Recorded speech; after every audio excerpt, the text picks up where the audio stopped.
called on. It is this court's finding that there is no sufficient reason why the court should review its order, and therefore this court declines to review its orders sentencing the applicants to 1 month jail term, and the orders of this court will now crystallize. Those are the orders of this court. Justice Helen Wasilwa there giving her ruling earlier on in the day. Let us now speak to Rita Tinina, who was at the court this morning when that particular ruling was being delivered, and she's speaking to us live from our city centre studios. A very good afternoon to you, Rita. You have been able to engage with the doctors since this particular ruling was delivered. What are they saying? Well, Akisa, right now, those top union officials may already have had or maybe are preparing to have a taste of their first meal in jail. As you mentioned, this was after the Employment and Labor Relations Court Judge Helen Wasilwa ordered that they begin serving their 1-month sentence. This is a sentence that was handed down last month. On the 12th of January, the judge then said it was a suspended sentence, ordering that negotiations should continue, gave them 2 weeks to engage in negotiations and find a solution. That did not happen. They returned to court after those 14 days. When they returned, their lawyers then asked for 5 more days, which were granted by the court. But after those 5 days, still there was no progress. And that is when the Central Organization of Trade Unions and the Kenya National Commission on Human Rights intervened with the Court to Secretary General Francis Atwoli, promising that he will find a solution to this stalemate, or saying and promising that after 7 days he will report back to the court. Those 7 days have now lapsed. There was no solution in sight.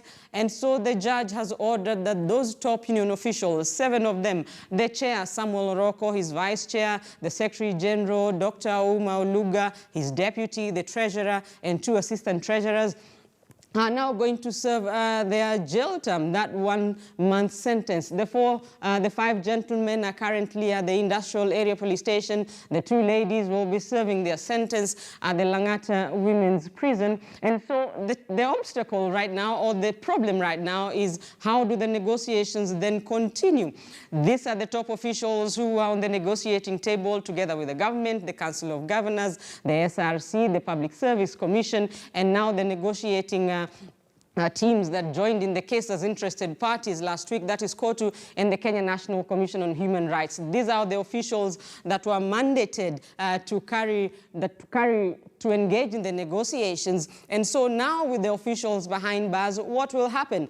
But the union officials and the officials, the National Executive Council, had looked into that matter. They had looked at their options. What if the officials are jailed? And so they had come up with a caretaker committee. This comprises National Executive Council members. But the problem is that caretaker committee is only mandated to hold brief for the top union officials and to engage in activities such as communicating to the members, the KMPDU members, so they cannot sit on the negotiating table.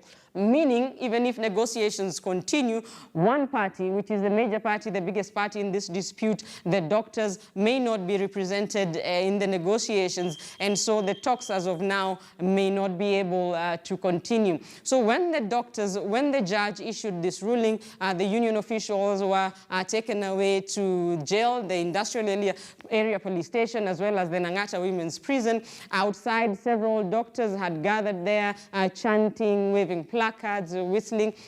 And as soon as the doctors were taken away, they also dispersed. We are told that there will be a press conference this afternoon. There will be actually 2 press conferences. One will be by KOTU and the Kenya National Commission on Human Rights, which will be reporting on the progress when they were involved in these mediation talks. In court today, the lawyers for these 2 interested parties had asked for 7 more days to conclude the talks. They were saying that they are coming up with a return to work formula, and they will report to court back to court within 7 days. But then the Council of Governors legal team opposed that and said, look, since 1 month when the suspended sentence was issued, you have been given several chances to engage in negotiations and report back to court, but nothing has been, no major progress has been reported. And so for now, the top union officials begin serving their sentence in jail. Akisa.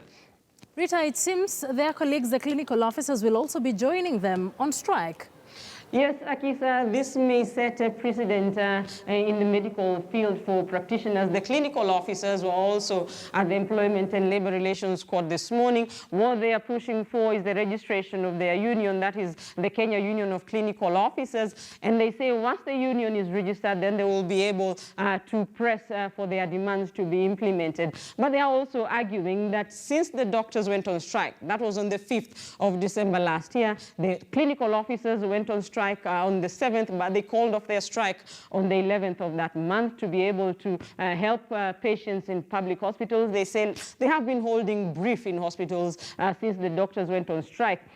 And now they are saying since their union is not registered, they will issue a strike notice if their demands are not met, if their allowances do not reflect in the February payslips. They will use the Kenya Health Association union to press for their demands and call for a strike. And this strike, they say, will not only involve the clinical officers, it will involve other cadres in the medical profession, nutritionists, physiotherapists, 18 cadres in the medical profession. And so the services that have been going on, minimal services that have been offered since the doctors went on strike, that too may be affected if the clinical officers and the other cadres in the medical profession make good their threat to call a strike if the allowances do not reflect in the February payslip.